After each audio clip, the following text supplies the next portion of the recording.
morning guys, this is Brittany from Uniquely Beautiful, and this morning we're just going to be doing a quick video tutorial on the basics of wire ring making. To get us started with, I've got a few tools here just to give you an idea of what we're working with. The first that I have is a rubber mallet. We'll be using that in conjunction with a ring mandrel here to be able to work with and shape the metal. A couple other things that we'll be using, I've got a file here that we'll use to smooth the sharp edges off of the wire, just so it's not causing any pain or anything like that when the ring is being worn. And then I've got some round nose pliers here. And then I've got just a little bitty pair here of wire cutters. That's about all that we're going to need here, and we'll go ahead and get started. Alright, so what we're working with today, I've got kind of a pre-cut piece here of 0.925 sterling silver wire. You can use any gauge, kind of depending on your preference. Usually I tend to work with like 16 or 18 gauge for rings, just because it tends to stand up a little bit better and be a little bit more durable. It helps to, you know, if it were to be snagged or something like that, to keep it from bending, that kind of a thing. And then I've got some other 0.925 sterling silver wire here that is roughly about a 22-24 gauge perhaps, something like that thin, that, as you can see in this example, I've used to be able to attach some Swarovski crystals as well. So if that's the kind of thing that you're after, you can use a couple different sizes of wire. Today though, we're just going to stick with just this plain one here, just so that you can get an idea of how the process works. So what I'm going to do is I'm going to take out my ring mandrel, and if I'm making a ring for myself, usually it's somewhere between size 6 and size 7. So I would find on the mandrel here just the numbering, and I'm not sure if you can see that, but I've got about a size 6 here and a 7 here, so I'm going to go ahead and go with the size 7. So what I'm going to do, once I've got my wire relatively straightened out, I usually buy it in like bulk coils, so it does take some straightening to get it ready to go, but I find the number 7, and I always leave a little bit extra here. It's easier for me to cut it off than to have too little. And then just following the little groove here in the ring mandrel, I'll go ahead and wrap that wire around right at that size 7 mark.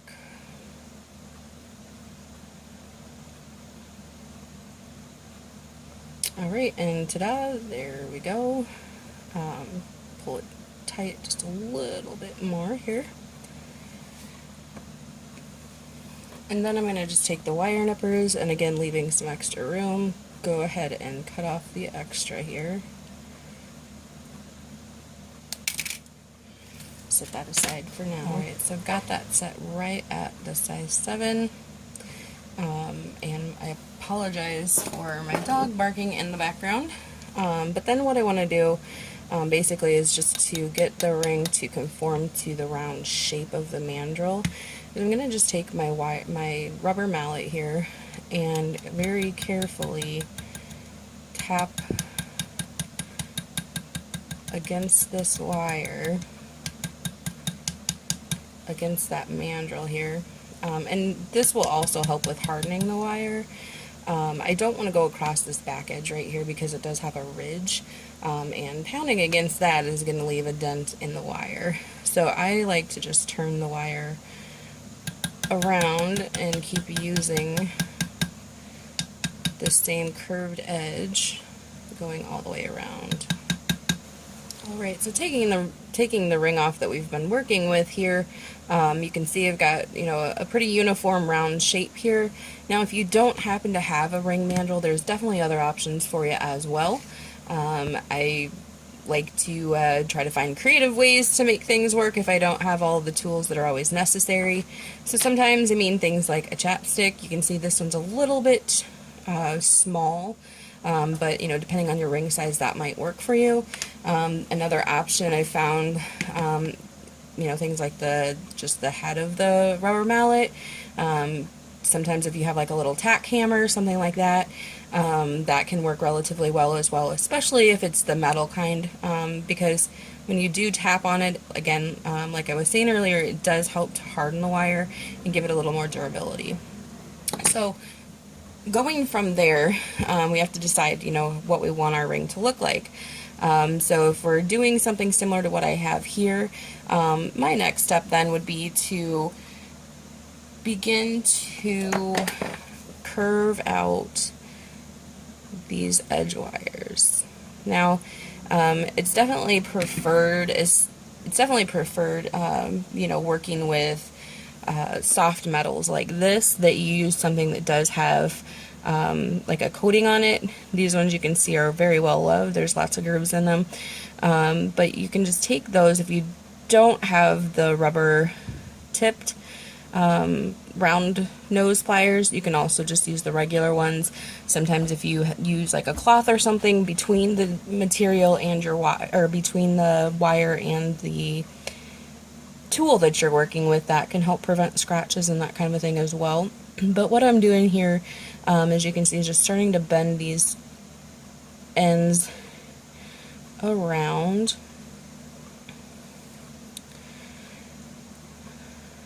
So we've got something like that.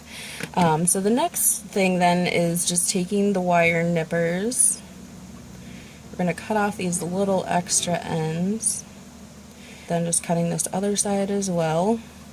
And it does take a little bit. These pliers are super tiny, but they work well with my hands, so it's what I've got. But so we're getting a pretty good start here on the ring. Just got the ends clipped off of there. Now, in all honesty, you could leave something like this. The only problem with that is that you're going to end up with things snagging, catching it on stuff, ruining clothes, sweaters. I definitely recommend at least closing them. So what I'm going to do next here, just to make sure that we get rid of these sharp edges, is just take my file and carefully go at a little bit of an angle around the contour of the wire. Just getting rid of sharp edges here and making a little bit more smooth. I find it works best not to go back and forth, you know, as a lot of folks would probably use a file. It just makes things a little more easy to control, gives you a little more uniform filing on there, and it also helps so that you don't go too far and end up taking off more of the edges than what you really want to do. So you should be able to see here now that in comparison with this one here, this edge, we've got a nice smooth surface. We don't have the sharp cut like this one has got here. So we just want to make it relatively flat, but then round out the edges here. So I'll go ahead and do that other side. Alright, so I've got both of the edges smoothed off here. Got rid of the sharp corners and the cut marks on there, so it's a relatively smooth tip on the end of them now, as hopefully you can see here. This one might be a little bit sharp still, so I'm just going to take off that little bit of an edge. Again, I want to make this as uniform all the way around as possible.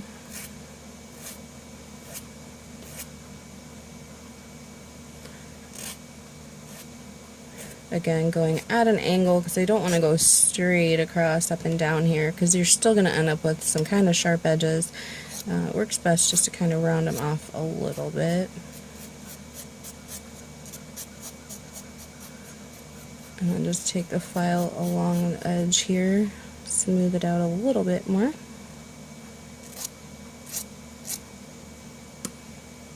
There we go. That is much better. So, one thing that you can see here that does happen, and I wasn't exactly very careful in doing so, is just being careful that you don't end up nicking the rest of the wire. As you can see here, it doesn't tend to look too pretty. With this particular ring, it will still be okay. Again, we're just going to close these, but just, you know, keep in mind when you're filing that you're not causing damage to the rest of the ring. So now that I've got that part done, I'm just going to take my rubber coated round tip pliers and finish bending these.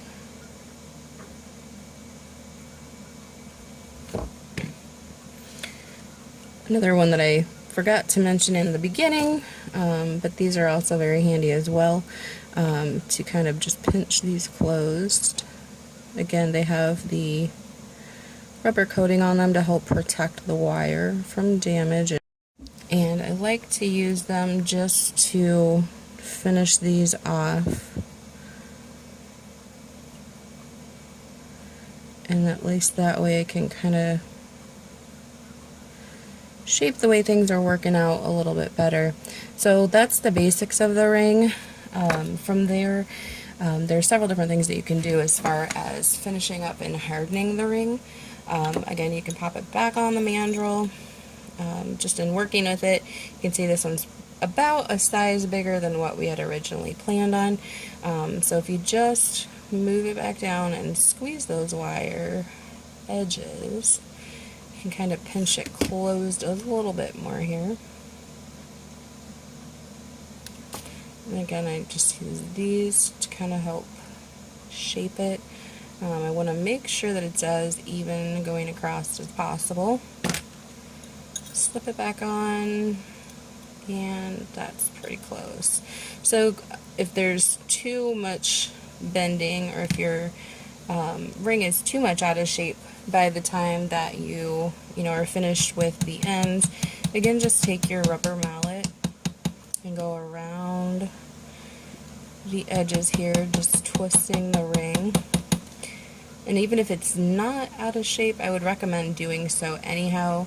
Again, it kind of helps with the strength of the ring and helping it to keep its shape.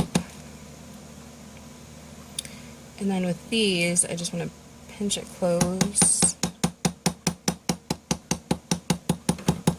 and I can get those to bend the same uniform direction as the rest of the ring will help with comfort. Alright, so taking it off the mandrel here, you can see it's kind of up the shine. The more that you work with it, that kind of a thing, the more of the shine that you're going to see come out. Again, just be careful, as you're working with the metal, that you're not scratching it. This one particularly, it is sterling silver, which is kind of soft, so you'll possibly want to tumble it. My rings, I usually just continue working on the mandrel for a little while, and then they tend to be pretty sturdy. This one already, I'm trying to pull it apart, and for it being just a one-piece ring, it's actually, it's already pretty stiff. So that's what we're going for. Now this ring, you can, leave it as it is. In another tutorial later on, I'll show you how to add stones, gems, beads to it. But for now, if we just slip this one on, you can wear it just as it is, as an infinity ring. Thanks so much for watching. See you next time.